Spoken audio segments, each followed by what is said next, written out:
Boa noite a todos.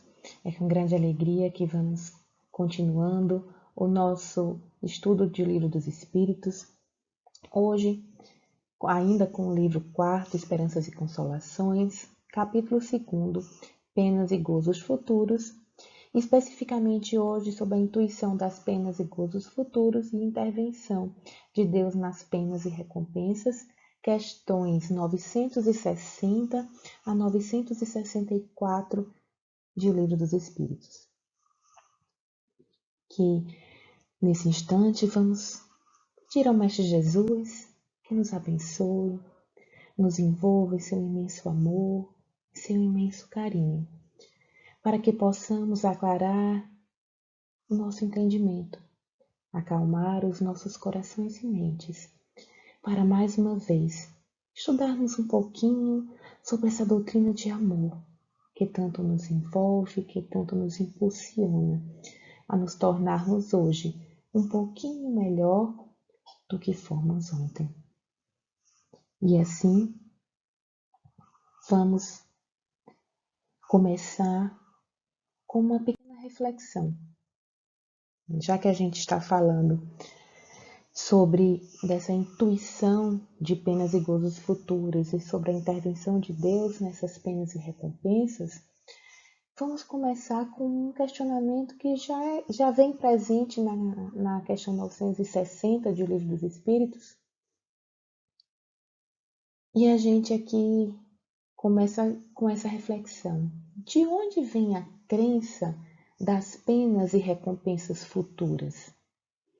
Porque se a gente for estudar a história da humanidade, né, desde quando as primeiras civilizações surgiram, nós vamos ver que essa crença nessas penas e recompensas futuras, elas acompanham o homem desde os seus primórdios. Porque isso está presente no homem desde em que ele foi individualizado, em que ele se tornou, né, uma criação divina, em que ele se tornou um ser espiritual, que ele vem acumulando esses conhecimentos de outras existências. E esses conhecimentos que estão acumulados, estão presentes, guardados em nós, seja no nosso inconsciente, seja no nosso subconsciente, nós vamos ver que nossas experiências, elas estão presentes em nós. Nós somos o fruto dessas experiências do passado. E todas elas formam o ser que somos hoje. E todas essas experiências nos faz trazer ideias inatas, que não são da matéria, não são do nosso corpo físico, e são sim do nosso espírito, do nosso ser espiritual, que agora está preso nesse corpo físico.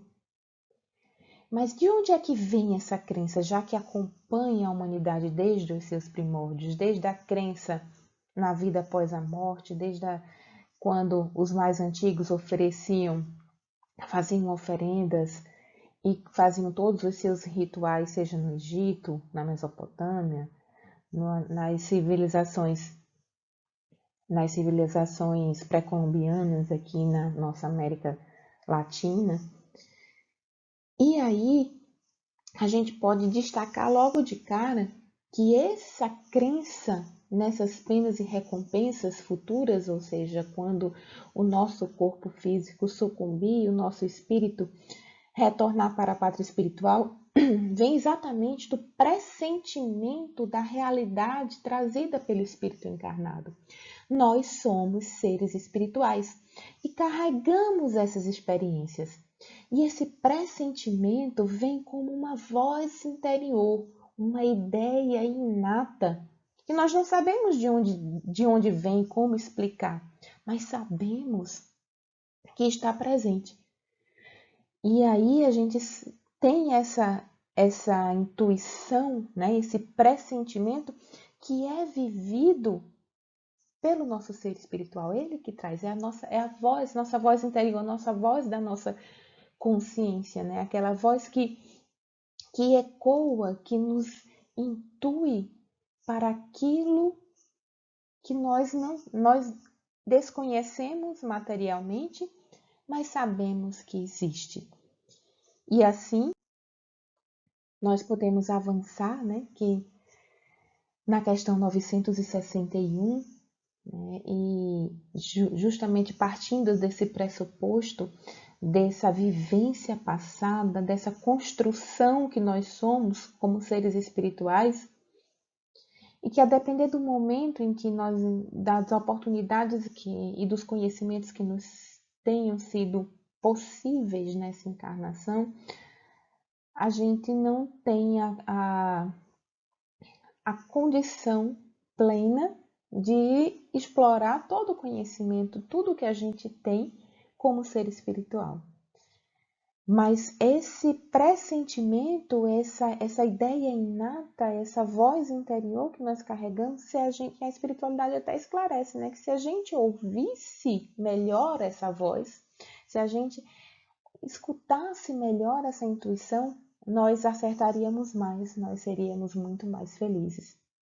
E aqui na questão 961, Kardec questiona: no momento da morte, qual o sentimento que domina a maioria dos homens? A dúvida, o medo ou a esperança? E aí é muito interessante a resposta que a espiritualidade nos vem esclarecer, né? Que na verdade são os três. A dúvida para os céticos endurecidos, o medo para os culpados e a esperança para os homens de bem. E aí a gente vai ver que essa crença nessas penas e gozos futuros está muito relacionada à nossa vivência aqui, como ser espiritual. A nossa vivência como ser material, mas como encarnado, mas com essa predominância, com essa preponderância dessa experiência espiritual. Por quê? A depender de como conduzimos a nossa existência terrena, nós teremos um momento da morte mais tranquilo ou mais complicado. Porque a gente vai ter um maior ou menor momento de perturbação. Porque quando nós nos desligamos do laço terreno, né, quando nós nos desligamos do laço material, todos nós vamos passar por um momento de perturbação, que é aquele momento em que nós não sabemos ao certo: será que desencarnamos? Será que não? Será que eu estou só doente? Será que aconteceu comigo? E a depender de como, da consciência que eu tenha da vida espiritual, esse momento de perturbação ele vai ser mais prolongado e mais perturbado ou não. E aí é onde tem, né, que a nossa conduta, né, o que nós construímos dia a dia aqui encarnados, é que vai fazer essa diferença. E quando a gente vem falar sobre o que acontecerá após morte, a gente tem que olhar o que a gente está fazendo agora. Porque a cada um será dado segundo as suas obras. E todos os critérios da justiça divina são perfeitos. Deus, ele é infinitamente bom e infinitamente justo. E aí onde está? Nós podemos ter dúvida, medo ou esperança. E que nós possamos cultivar cada vez mais essa esperança que a doutrina espírita nos traz. Que nós possamos aproveitar esse conhecimento que essa doutrina de amor nos traz para que nós possamos vivenciar o plano carnal sem esquecer da nossa verdadeira natureza, que é a natureza espiritual. Na questão 962, ainda falando sobre a intuição das penas e gozos futuros, Kardec questiona: por que ascéticos, visto que a alma traz ao homem o sentimento das coisas espirituais? Se a gente está falando que nós, como seres espirituais, carregamos esse pressentimento da vida futura, porque nós já vivenciamos isso e isso não fica apagado, né? Essas nossas vivências, nós temos o esquecimento do passado, sim, para que possamos ter uma nova oportunidade de fazer tudo diferente. Mas, embora tenhamos o esquecimento do passado, essas ideias inatas, esses pressentimentos de coisas que a gente simplesmente não sabe por quê, mas sabe que é. Tudo isso está presente na nossa natureza espiritual. E aí é como Kardec vem com seu raciocínio perfeito, sistemático e científico, confirmar nas questões seguintes o que lhe foi afirmado nas questões anteriores. Sim, se isso é realmente, se a alma encarnada tem esse pressentimento, por que há céticos? Né? E aí, olha o que a espiritualidade responde. A menos do que se julga. Muitos se fazem espíritos fortes durante sua vida por orgulho, mas no momento da morte não são tão fanfarrões. É o famoso ateu, graças a Deus, né? Que na verdade são céticos, céticos, céticos, até não passar por uma situação que o seu ceticismo acabe indo por terra, caindo por terra. Eu lembro bem do meu pai, que sempre se diz cético, sempre ria muito de minha mãe muito religiosa, muito católica, sempre, até hoje, vive nas suas orações diárias e ele sempre chamava de beata, dizia que tudo isso era besteira, que nada daquilo existia. Mas quando ele foi desencarnar, né, ele sofreu um acidente e no acidente ele sofreu lesões que não o levaram, né, a desencarnar imediatamente, mas ele começou a sentir que ele estava indo embora por conta das lesões causadas pelo acidente. E à medida que ele foi vendo, né, ele foi percebendo que ele estava partindo, no momento ali ele chamou por Deus, pediu misericórdia e pediu que o conduzisse, né, para a pátria espiritual da melhor maneira possível.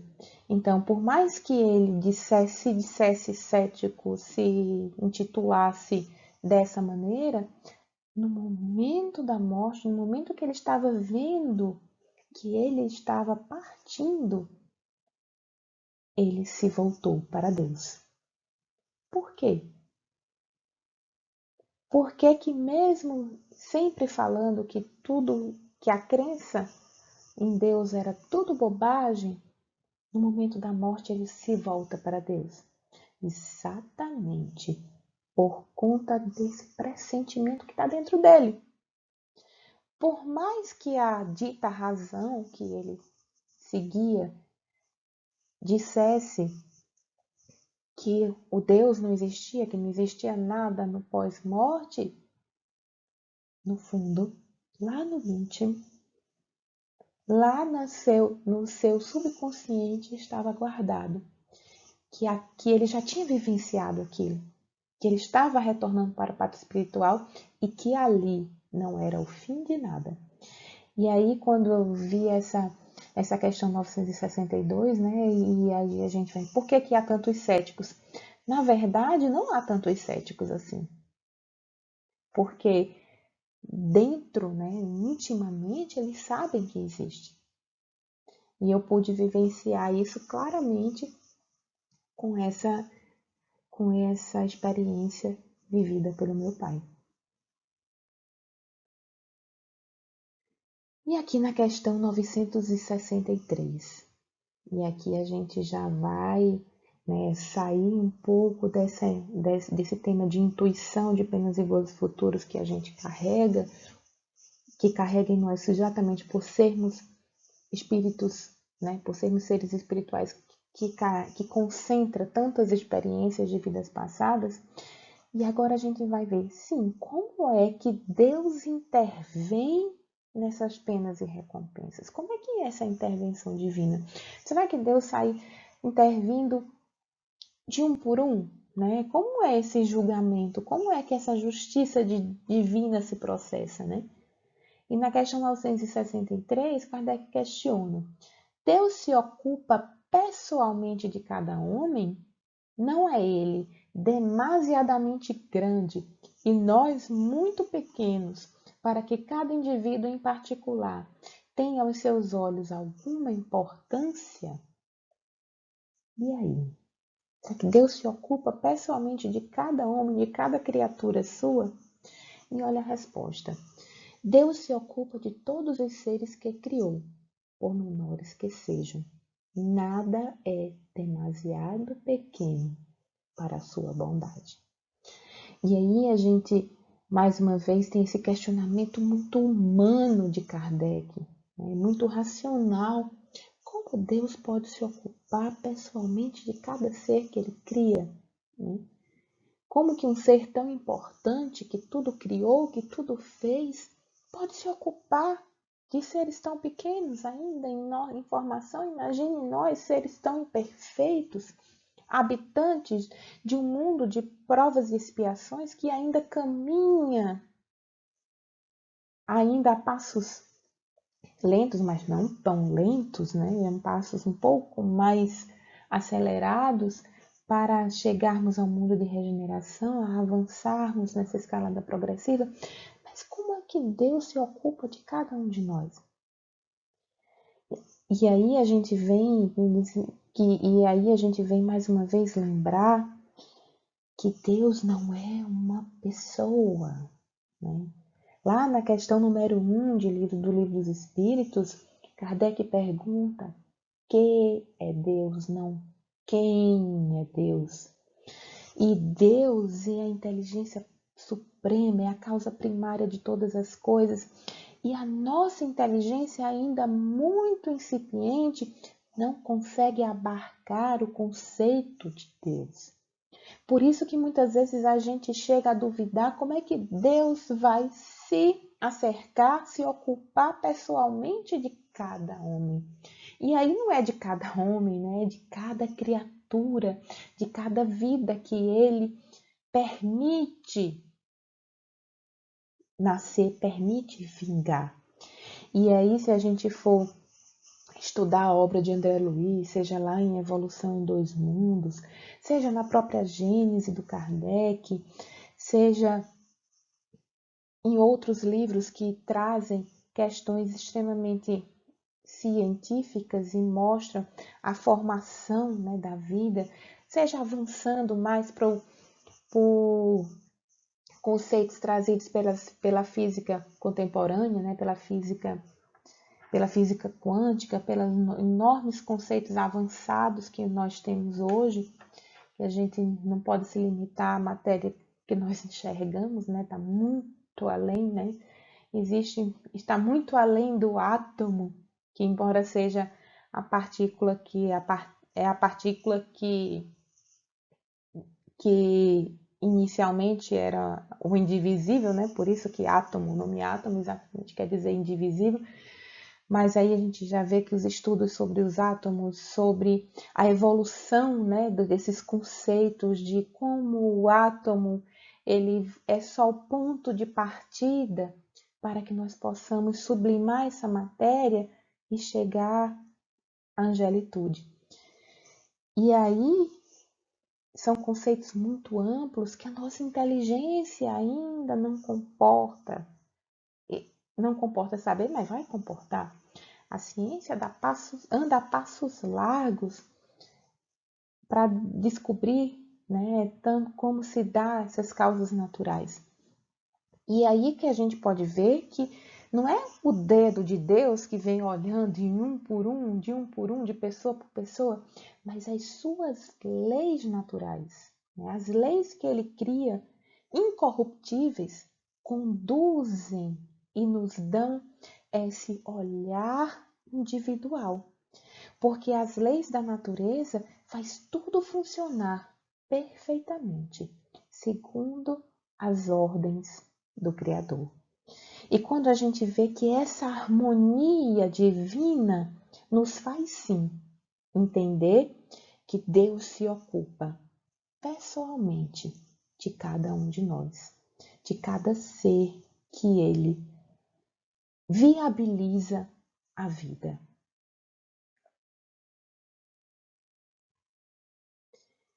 E aqui na questão 964, a última questão do nosso estudo de hoje, e ainda seguindo falando dessa intervenção de Deus nas provas e recompensas, Kardec questiona: Deus tem a necessidade de se ocupar de cada um dos nossos atos para nos recompensar ou nos punir? A maioria desses atos não são para ele insignificantes? Antes da gente ver aqui a resposta, certa vez eu ouvi estudando sobre a psicologia de Jesus, né? E sobre o estudo do perdão, né? Ele disse assim, Jesus perdoa, Deus perdoa. E quando a conclusão fez, não, eles não perdoam, porque eles não se ofendem. O perdão está muito relacionado à ofensa. Mas quando se está no estágio mais avançado, em que quando não se tem a capacidade de se ofender, não há por que perdoar. Porque é uma compreensão tão linda e complexa das limitações do outro, das dificuldades do outro, que eu nem me ofendo, porque ele agiu daquela forma, porque foi o melhor que ele pôde fazer. E aqui, na resposta, a espiritualidade diz: Deus tem as suas leis que regulam todas as vossas ações. Se as violardes, a culpa é vossa. Sem dúvida, quando o homem comete um excesso, Deus não estende um julgamento para ele, dizendo-lhe, por exemplo, tu és um glutão e eu vou te punir. Mas ele traçou um limite. As doenças e, por vezes, a morte são consequências dos excessos. Eis a punição. Ela resulta da infração da lei. Assim se passa em tudo. E aí, como a gente falou, quando estávamos comentando a questão 963, nós estamos inseridos em leis divinas, perfeitas e incorruptíveis. E essa lei que tudo rege nos faz ser punidos da melhor maneira possível para que nós possamos despertar, nos modificar e reparar os nossos equívocos. Essa é a intenção da punição. Não é punir por punir, não é punir para repreender, é punir para reconstruir, é punir porque a dor para os espíritos imperfeitos ainda é a melhor professora. Ai de nós se não fosse a dor. Ai de nós se não fosse o sofrimento. E aqui tem o comentário de Kardec. Todas as nossas ações são submetidas às leis de Deus. Não há nenhuma delas, por mais insignificante que nos pareça, que não possa ser uma violação dessas leis.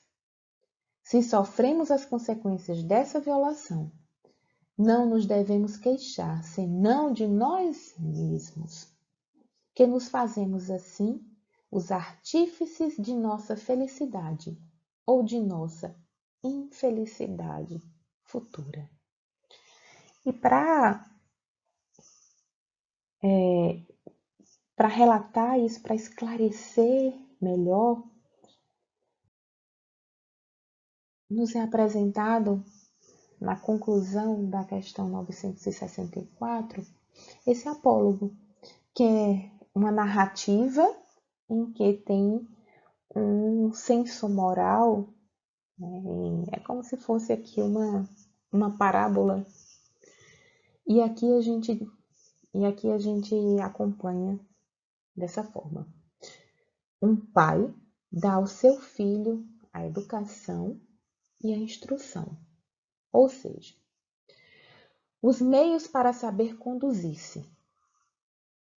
Cede-lhe um campo para cultivar e lhe diz: eis a regra a seguir e todos os instrumentos necessários para tornar fértil o campo e assegurará tua existência. Dê-te a instrução para compreenderes essa regra.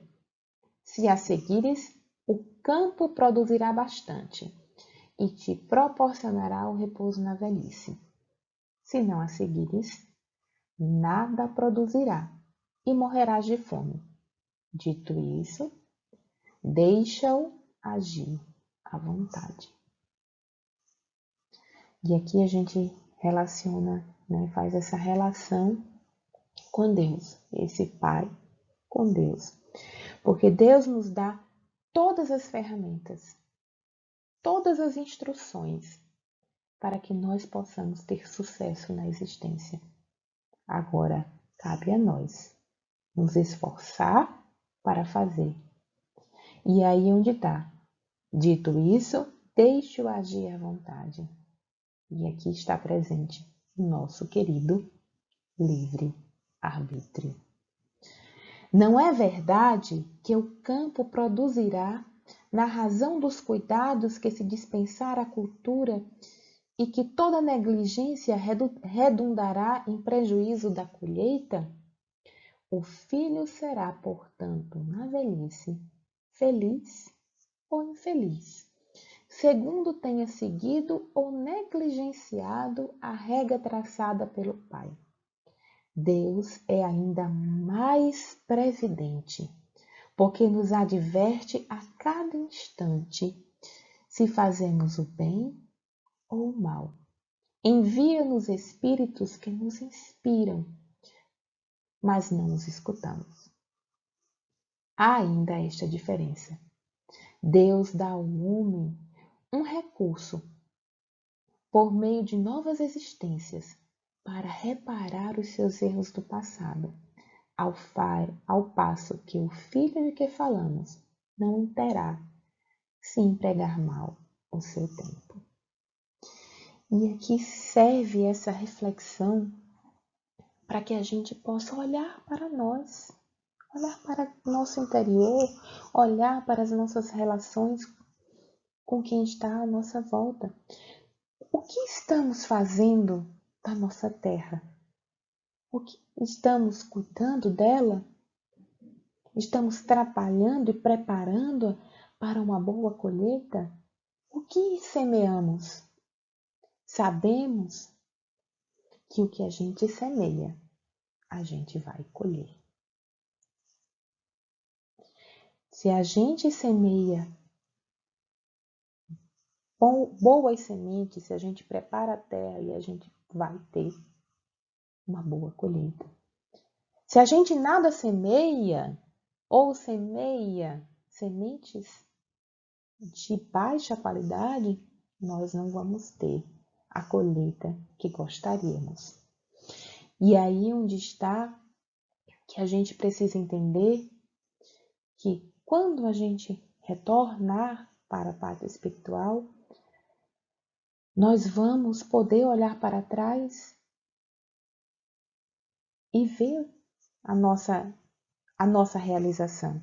Será que ficaremos felizes e orgulhosos de nós mesmos quando olharmos o que realizamos agora? Será que voltaremos com a consciência tranquila,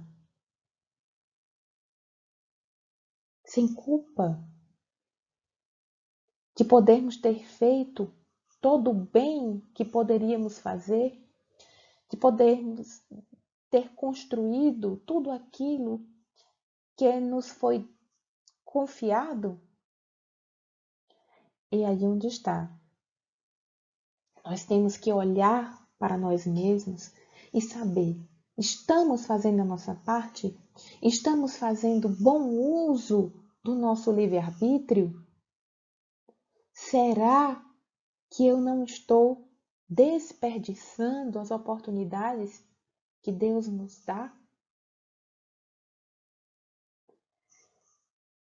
Tudo isso é muito complexo e muitas vezes a gente se vitimiza, a gente diz, não, mas está tão difícil.